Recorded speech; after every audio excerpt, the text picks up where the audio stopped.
itu dilakukan sementara dalam Islam dilarang, kita sudah muslim, harusnya kita tinggalkan. Kalau masalah taubat, ya taubat nasuha kepada Allah sementara dengan 3 syarat yang sudah kita tahu. Meninggalkan dosa-dosa seketika, menyesal dan janji sama Allah tidak mengulanginya. Dan kalau dia punya, maka lebih baik dimusnahkan ya. Masalah halal dan haram.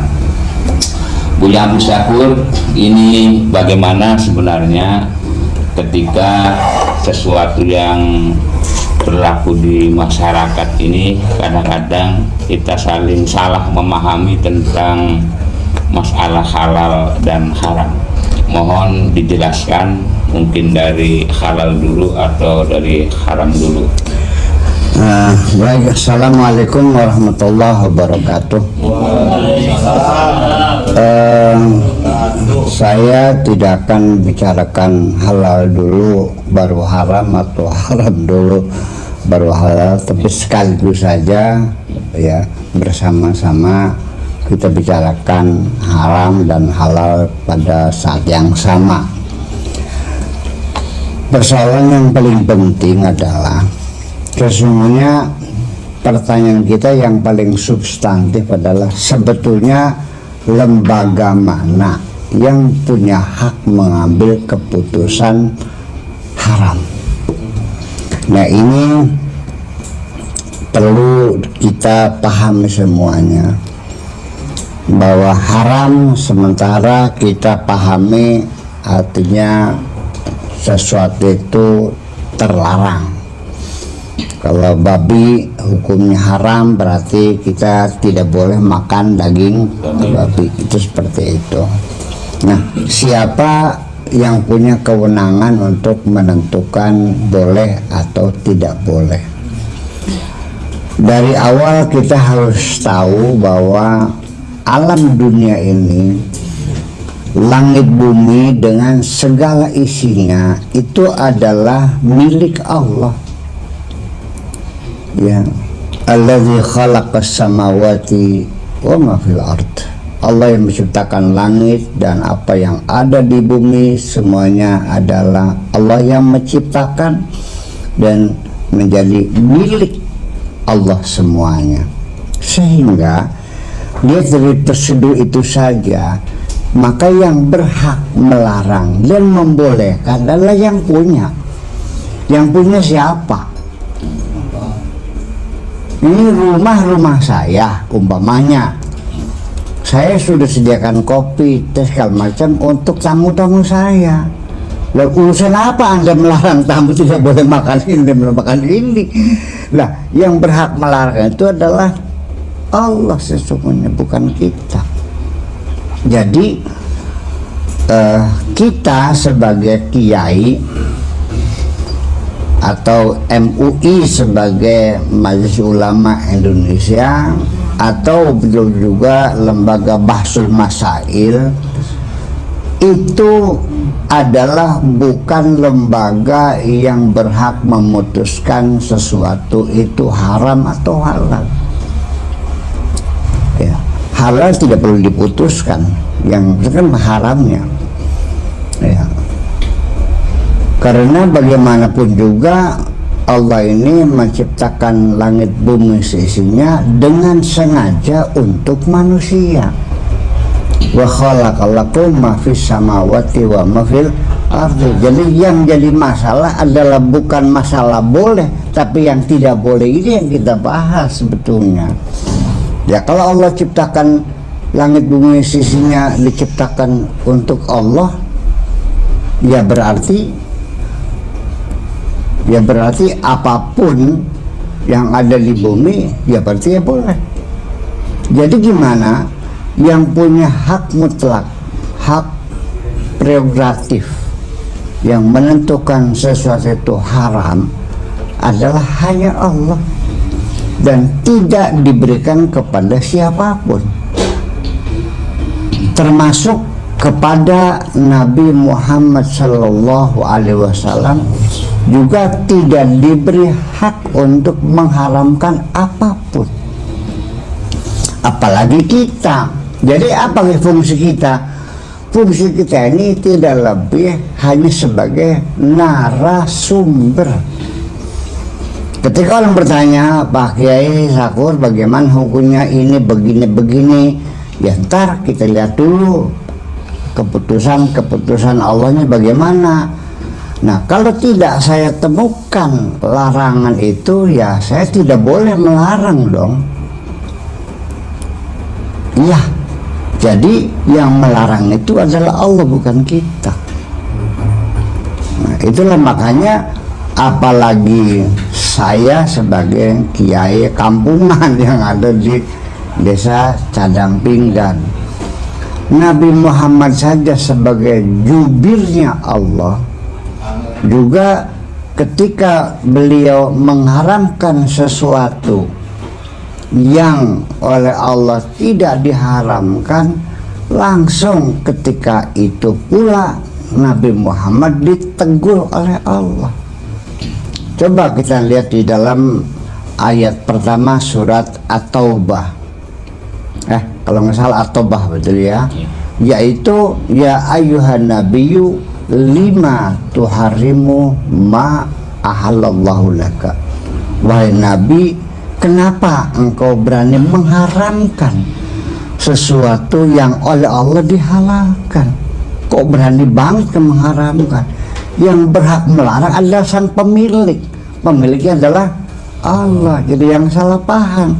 Jadi yang namanya fatwa apapun, MUI, pendapat ulama, pendapat mazhab, itu bukan lembaga resmi yang mengharamkan, hanya sebagai narasumber, sehingga tidak ada kekuatan sanksi. Jadi itu silakan sebagai fatwa namanya. Mau ikut silakan, nggak ikut juga nggak ada sanksinya, tidak mengikat. Berbeda halnya ketika dibuat rancangan undang-undang, usulan dari MUI, usulan dari masyarakat, dibahas di DPR, lalu diratifikasi, ketok palu menjadi formal undang-undang, baru di situ mengikat. Itu. Jadi hukum fikih itu sendiri dalam kitab kuning adalah bukan undang-undang, tapi hanya sifatnya normatif, sesuka-suka orang. Mau ikut mazhab apa saja silakan, tidak bermazhab juga boleh, nggak ada urusan. Nah, makanya Nabi apa tugasnya? Tugas Nabi hanya menyuruh dan melarang, bukan mengharamkan. Makanya kata Allah sendiri, wa ma atakumur rasulu fakhudhu wa ma nahakum anhu fantahu. Apa yang disuruh oleh Rasul laksanakan, apa yang dilarang oleh Rasul ya jauhilah. Jadi tidak mengharamkan, tidak menghalalkan, hanya menyuruh dan melarang. Apa namanya, menyuruh dan melarang, tidak mengharamkan. Begini contohnya, dokter tidak boleh mengharamkan saya makan udang, karena bukan wilayah kerja dokter haram nih. Tapi pertimbangannya kan Buya Sakur ini kan kolesterolnya tinggi, ya harus diharamkan. Dokter tidak boleh mengharamkan saya makan udang. Dokter bolehnya hanya melarang, bukan mengharamkan. Pak Kiai jangan makan udang, sontong, sate kambing, apalagi kerang, rajungan, kepiting, jangan makan. Itu dokter melarang saya. Lalu konsekuensinya bagaimana dokter? Kalau saya memaksakan diri makan udang, saya tidak berdosa karena tidak ada hubungannya dengan surga dan neraka. Tapi kalau saya melanggar dokter, paling-palingnya mati. Gitu. Kalau naik. Jadi kalau melanggar larangan itu tidak ada hubungannya dengan persoalan surga dan neraka. Tapi kalau haram dan halal itu berhubungan langsung dengan surga dan neraka. Itu menjadi persoalan. Terima kasih. Itu aja. Nah, sekarang dilihat dari terminologi sendiri, arti dari makna haram itu sendiri seperti apa? Karena terjadi pada image dan pemahaman masyarakat itu adalah bahwa haram itu adalah sesuatu yang ketika ditinggalkan mendapat pahala dan ketika dilakukan mendapat dosa. Nah, dan hubungannya ada masjid namanya Masjidil Haram. Ya, itulah makanya sekali lagi bahwa para fuqaha itu ketika mendefinisikan sesuatu terma tertentu itu banyak tidak tuntas, sehingga menjadi persoalan berikutnya. Jadi yang perlu kita ketahui bahwa haram itu sesuatu yang apabila dikerjakan kita mendapat dosa, apabila kita tidak meninggalkannya kita dapat pahala. Ini juga nggak jelas. Sekarang saya tidak melacur haram, betul? Saya meninggalkan melacur, dapat pahala enggak? Ya enggak. Lalu kapan dapat pahalanya? Dapat pahalanya itu setelah terjadinya pertempuran antara hawa nafsu ingin melakukan dan kesadaran diri sebagai hamba Tuhan membela kesucian dalam pertempurannya. Ketika saya menang baru saya dapat pahala. Nah, kalau nggak ada tantangan di mana pahalanya? Nah, orang itu kan di Madinah, mana mungkin dapat pahala tidak melacur, yang nggak ada pelacur kok. Kalau anda juga carinya susah. Nah, jadi kalau begitu yang paling banyak mendapat pahala tidak melacur orang yang Indramayu. Nah, itu satu. Kemudian lagi ini haruma yahrumu itu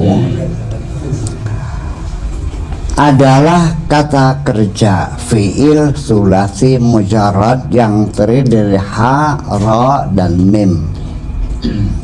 Diikutkan wazan fa'ala menjadi harrama yuharrimu tahriman. Tadi Allah menegurkan yang Nabi, ya ayyuhan nabiyyu lima tuharrimu. Itu harrama yuharrimu itu artinya mengharamkan, kalau kita terjemahkan awalnya gitu. Itu dari fa'ala yufa'ilu, masdarnya menjadi tahrim itu. Tapi haruma yahrumu ini masdarnya adalah hurmatan. Hurmatun itu adalah masdar dari haruma yahrumu. Bahasa Indonesia hormat. Kalau kita bikin surat pertama-tama dengan hormat. Hormat itu bahasa Arab dari haram itu. Berarti haram itu maknanya apa? Ya hormat, mulia. Maka ketika kita menyebut Ka'bah itu Masjidil Haram, maka itu bukan masjid terlarang artinya, tapi masjid yang mulia, masjid yang terhormat. Nah, lalu dari mana ujungnya, awal-awalnya kok haram maknanya itu menjadi terlarang? Ini menjadi persoalan bahasa. Ya, jadi ketika Allah itu melarang sesuatu, itu artinya bukan tidak boleh, tapi dalam rangka Allah menghormati manusia. Iya, karena Allah sendiri juga menghormati, memuliakan manusia. Walaqad karramna bani Adam. Nabi Adam itu makhluk Allah yang paling mulia, sehingga seluruh makhluk Allah diperintahkan untuk bersujud saking mulianya. Jadi kata-kata haram itu sendiri sebetulnya maknanya bukan tidak boleh, tapi hormat. Lalu bagaimana menjadi pemahaman kita menjadi terlarang? Itu dari mana kejadiannya? Nah, ini ada seluk beluknya, ada asal usulnya gitu. Jadi begini, ketika ada orang yang terhormat, katakan umpamakan seorang bupati ya datang ke sini, bagaimanapun karena dia adalah pejabat publik, saya terpaksa harus menghormatinya, memberikan tempat duduk yang istimewa, ya kan gitu. Kamar mandinya mungkin ya saya bersihkan dulu pakai porstek, jangan sampai beliau masak WC bawa pesing kan. Ya kursinya juga kita bersihkan semuanya. Nah kita ingin menghormatinya sehingga saya bikin aturan-aturan protokoler. Tempat parkirnya kita sediakan, ya kan begitu. Kamar mandinya barangkali dibutuhkan sudah disiapkan, duduknya disiapkan. Sampai duduk pun itu saya kasih label bupati, nanti sampingnya Pak Sekda, sampingnya Pak Dandim, kan begitu. Jadi konsekuensi dari orang yang terhormat ya harus tunduk dalam aturan-aturan. Jadi aturan itu adalah bukan untuk membatasi kebebasan seseorang, tetapi dalam rangka menghormati seseorang. Maka itulah aturan-aturan Allah itu adalah untuk menghormati kita. Nah, ketika bupati itu ingin kencing di WC santri, saya larang. Kenapa saya larang? Karena saya ingin menghormatinya. Tetapi bisa saja orang itu tidak paham, malah bilangnya kok Buya kok rewel banget sih, kecil aja nggak boleh. Gue salah paham, itu berarti orang tidak mau dihormati namanya.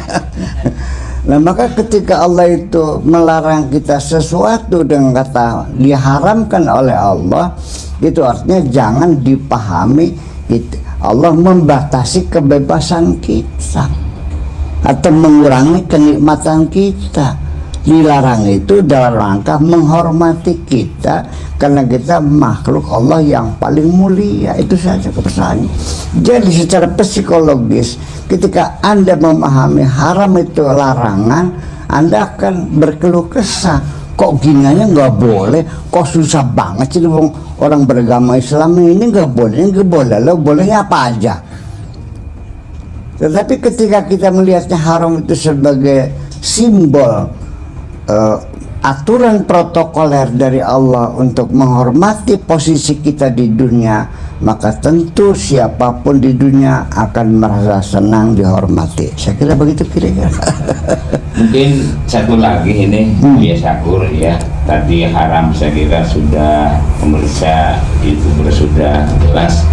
Satu lagi barangkali halal secara terminologi ya, dan hubungkan dengan hadis al-halalu bayinun wal haramu bayinun wa ma bainahuma umurun mustahibihatun.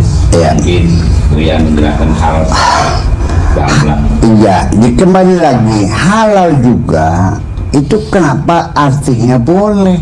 Yuk kita kembali kepada kajian terminologi, kajian linguistik. Halal yahillu halan itu artinya apa? Umpamanya jaa zaidun yarkabul hisana, wal jumlatu yarkabul hisana min fi'lin wa fa'ilin wa maf'ulin fi mahalli nasbin, halun fi mahalli nafsin.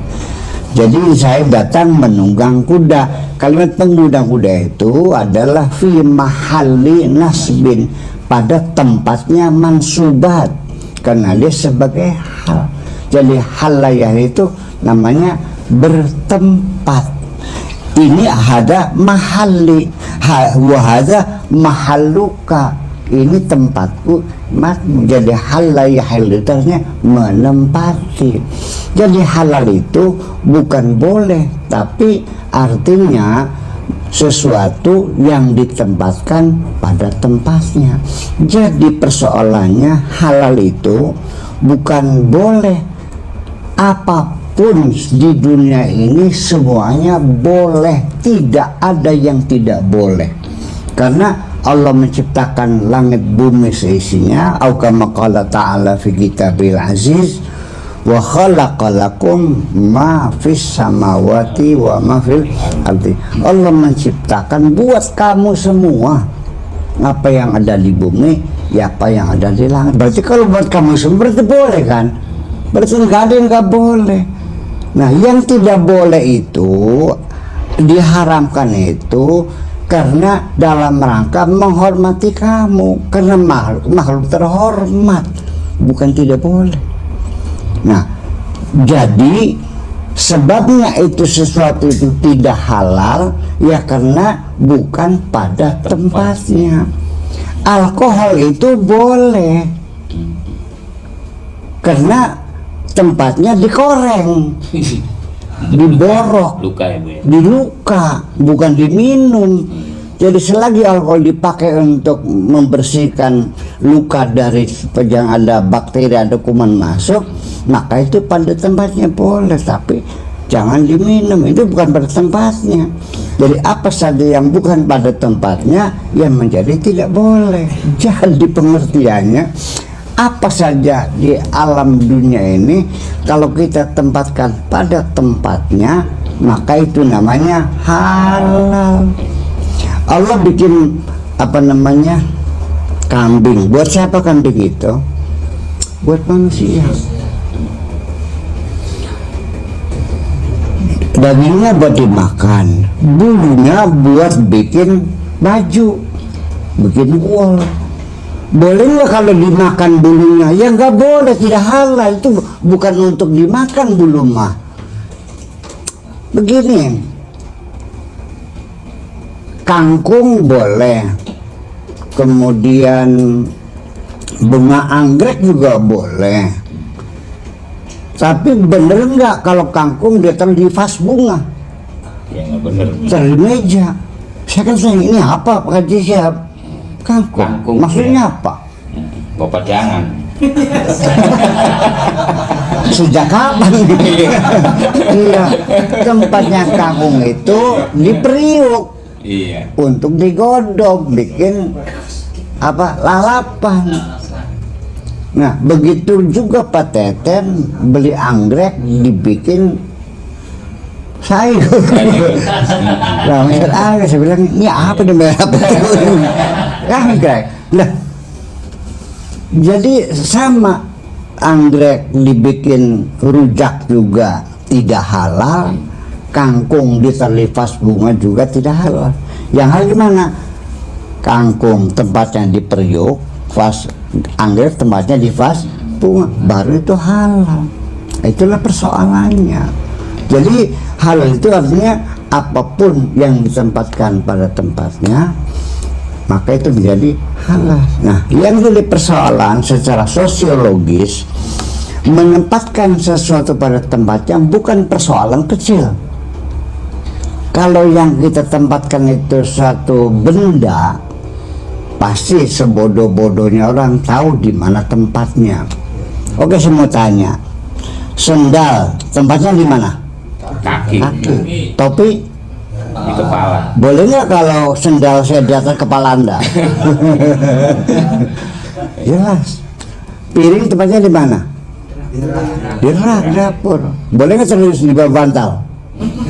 Bukan tempatnya. Gitu. Nah, tidak mungkin ada orang, tidak mungkin ya, kecuali orang gila, menaruh suatu benda tidak pada tempatnya. Semua pasti tempatnya. Sendok di mana, piring di mana, garpu di mana, bantal di mana. Yang paling sulit adalah menempatkan manusia pada tempat yang tepat itu. Ini mau orang jadi demo, orang jadi geger semuanya itu. Nah, makanya di situ perlu ilmu. Itu makanya jadi hal-hal yang bayun itu, yaitu sempat benda ketika manusia menjadi sulit. Apa saja kalau menyakit manusia menjadi sulit. Manusia itu makhluk yang paling sulit sebenarnya. Itu. Saya kira itu. Satu lagi Bu ya, mungkin kita hubungkan dengan usul fikih atau kaidah fikih bahwa al aslu fil asya al ibahah hatta yadulla alai dalil at-tahrim. Bahwa asal segala sesuatu itu ada hukumnya boleh, sehingga ada dalil yang menunjukkan keharamannya. untuk mendukung tentang definisi halal dan haram yang telah diterapkan oleh. Iya, jadi begini, Allah bikin langit bumi seisinya. Untuk siapa? Wa khalaqalakum ma fis samawati wa ma fil ardi. Allah menciptakan apapun yang ada di langit, apapun yang ada di bumi buat kamu semua. Berarti kan boleh. Jadi ketika Allah melarang sesuatu itu berupa pengecualian. Kecuali ini, kecuali ini. Nih, semua buat kamu kecuali ini.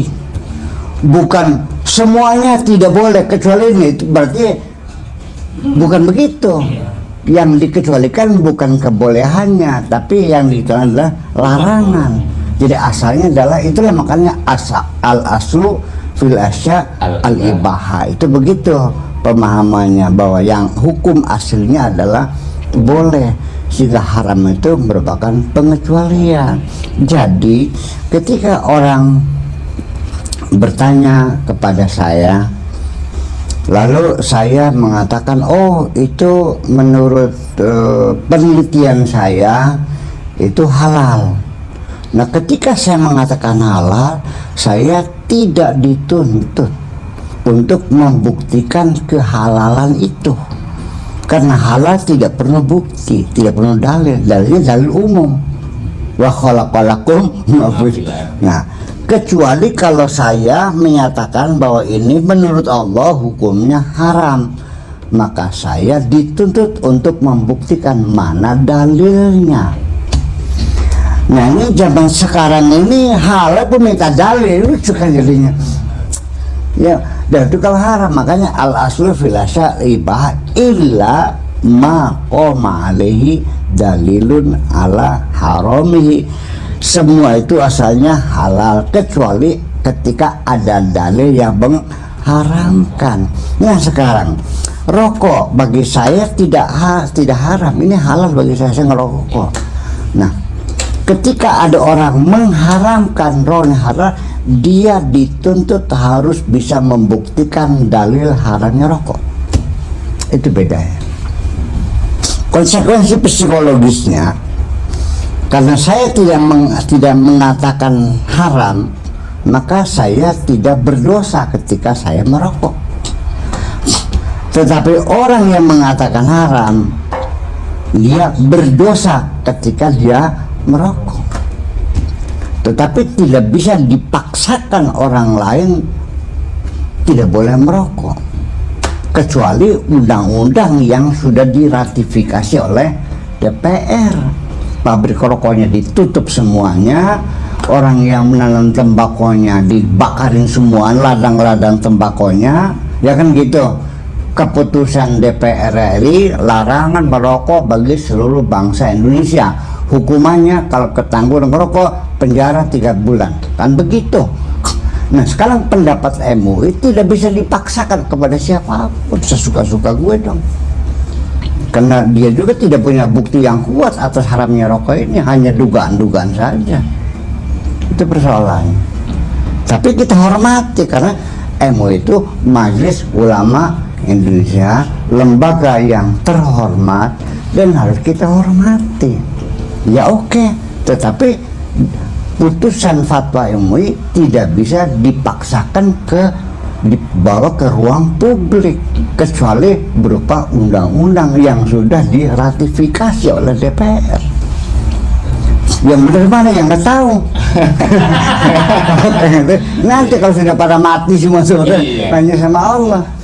Karena dalil yang mengharamkan rokok sendiri pun itu dalilnya dalil umum. Dalil umum itu artinya karena membahayakan. Oke, kalau itu dalilnya, maka saya bisa memberi sejuta contoh yang diharamkan dengan dalil ini. Perlu saya buktikan? 3 bulan nggak selesai nih. Tapi sebagian saja ya. Bermain-main di jalan kereta api haram nggak? Haram. Karena berbahaya. Oke? Anda keluar pergi ke Cirebon naik motor lampunya mati, haram nggak? Haram. Haram. Anda juga Haji Mustafa jalan-jalan ke luar dengan pakai baju hitam-hitam, haram nggak? Haram juga, berbahaya. Jadi apapun yang namanya berbahaya yang menjadi haram. Jadi dalil rokok haram itu adalah dalil yang terlalu umum yang bisa menyakup ribuan sampel. Jadi